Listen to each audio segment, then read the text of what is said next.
Ladies and gentlemen, as always, I'm your host, AirsoftAL, and welcome to another episode of Hidden Gem Month! Today we take a look at a little gas gun that is about $30. Now, you don't really see a lot of gas guns, or at least in this case, green gas / propane guns that are $30, unless they're usually not well made. In this case, we're looking at a Mauser, and I say it's a hidden gem because, legitimately, it is a hidden gem, although with little quirks and an older design. Older, I mean, yes, this thing is older. And I say Mauser, not in the sense of, hey, it's a C96 or an M712, or even a Star, mind you. No, it is, of course, this Mauser. This particular Mauser is replicating an old Mauser from the 1930s, of course. Or at least, just a old Mauser design from World War II era, and of course, that sort of thing. Now you're seeing this, and yes, this is a actual working suppressor, and taking it off, not with 14mm negative threading, sadly, because I tried. Not a lot of anything will fit on this, sadly. I actually tried throwing an actual suppressor on this, and even other suppressors I have, and even tracer units, it will not fit, sadly. This is not 14mm negative, it's something else entirely. But the suppressor does work. Although it is not exactly modeled after the older suppressors, it's more modeled after the more GWatt era suppressors, I should say. So, yeah, we'll leave this off for now, and we'll just talk about the gun itself, which is legitimately actually kind of cool. I do love the faux wood grips on here. It actually is very nice. The gun itself is very comfy in the hands. It does fully replicate the Mauser pistol very well. The trigger pull, however, is a little bit something that you would see on a lot of non-blowbacks, but we'll get to that in a bit. Now, the big thing I want to kind of get into before we even get into the gameplay portion is the safety itself is not exactly conducive to a slide safety. It's somewhat, yeah, it's not that great. It is one of those things of it's pretty loose and you have to kind of press on it every so often to make sure that it's actually in place. So yeah, it does feel like it's going to come off anytime soon. Now, the trigger pull itself, we're going to talk about that now. I'm going to ghost it. Okay, we're going to pull until that break. You cannot, of course, yeah, because it's a non-blowback. Doing it again. Yeah. The trigger is very much so a silver trigger that you find on a lot of HFC products. The box that actually came in is also something kind of very old school as well. And I mean that. Seriously. There's no artwork outside of course, the Glock model on there, and it is, oh boy, it is something. But yeah, this is old school right here. And if you know from the older Airsoft era, you know what I'm talking about. Which kind of comes into play with the magazine. The magazine, like I said, is very much so Tokyo Marui old school, and you only see it on the older Tokyo Maruis, including, of course, the Springer 1911 that's back here in the background that you may see or may not see, which, of course, is my 25th anniversary 1911 Springer Tokyo Marui that I'm going to leave in box. I only reviewed it once. I only ever took it out of the box once, and that was for the review. So the magazine is this old bugger right here. And the way the magazine works is actually kind of, yeah. You pull this little follower down, and it locks into place, and there is no way to keep the BBs out. The only thing keeping the follower from, that, is the little latch right here, and when you press that little latch, it releases the follower, and that latch is released as soon as you put the magazine inside the gun, and you're thinking, okay, is there any way to actually get more magazines that actually keep BBs from coming out? No, not really. There really isn't, unless, of course, you 3D print something that does that, but you can't because the way the magazine is designed, as well as the system, it needs to be designed that way so the BBs actually feed into the actual gun itself. And I'm not going to lie, for something like this that is not made in China but made in Taiwan, it is definitely interesting. Now, the suppressor as a whole does obscure your sight picture, which, of course, is just these simple notches right here that are non-adjustable, but then again, the effective range of this sucker is actually about 30 feet, give or take. And yes, you heard correctly, 30 feet. But give or take, this is basically what a lot of my friends at the field were actually saying is a holdout pistol. I don't blame them. But I do actually am pleasantly surprised with it. I was using .2s on the field with it, and it does actually work fairly well. However, if you overfeed the magazine, you will get a double feed on the first shot. But everything afterwards is your basic, well, single BB flying out. But like I said, don't overfeed the magazine, or else you will get a double feed issue. And it is a very audible click. Even when you do fill gas in it, you're still going to hear the... yeah. So, enough of my gabbing. Let's just get to the gameplay so you can actually see this thing in action.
Back in!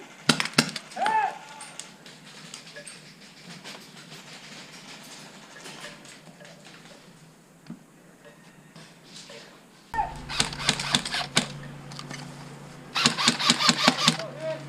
Excuse me?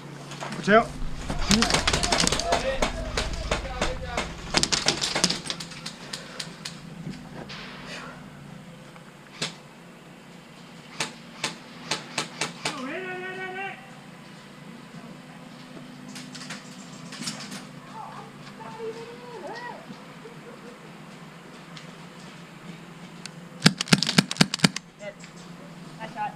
Thank you. So, yes, I was able to actually get some hits, not only on the Juggernaut, but also on another player. Legitimately, this actually is kind of a fun little pistol to have as your first gas gun. It's efficient to a degree, mind you, but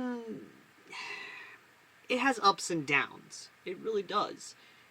And the sad thing is that this is the only Mauser pistol we have in Airsoft that's not a blowback, basically. Again, that's the sad part of it all.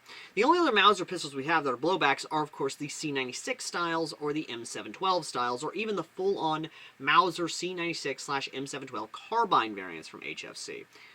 And that is kind of a missed opportunity, in my opinion. Imagine this as a gas blowback, and you would have something actually kind of nice, very nice even, especially if you throw threading on there. You can put a suppressor on there. Now, if you actually made this into a non-blowback with a full-size magazine, with that same threads on there, you could legitimately have a very nice, fun little pistol that, yeah, could legitimately kind of be up there with the other non-blowbacks that you could throw suppressors on and make it somewhat pretty quiet. Again, I know we're probably not going to get a Mauser pistol, or I might never see a Mauser pistol in my lifetime. Who knows? But, again, that's just what it is.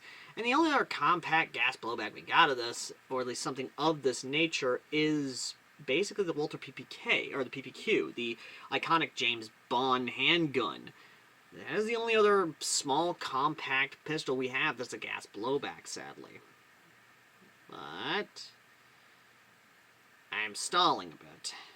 What's the final verdict on this bad boy? That's what you want to know. The final verdict on this is actually a pretty solid 8 out of 10. It's a good buy. It misses the other two scores simply because of the safety in the magazine. It's an older design. It's not really up to standards or snuffs with more modern compact handguns or even non-blowbacks as a whole. And that's sad, in my opinion. Imagine something like this that takes a full-size magazine and is a non-blowback or even a blowback handgun. That could be something actually really nice. But it is a hidden gem in its own right because of the aspects of it being affordable and it's still doing good. It does still offer pretty cool things in the modern world. I mean, yeah, the lanyard loop here is still somewhat archaic and of its time. It's still good for cosplay, especially if you're doing something of a spy or even of Fallout. I can imagine a lot of people who don't want to use the Walter as their deliverer pistol and want to go with the Mauser pistol instead, simply because of that design, the way it's designed, the look of it, the fact of just all of this. This legitimately would be good for cosplay if you're wanting to play your sole survivor and you have a deliverer pistol because you're a railroad agent, or even as a railroad agent with this.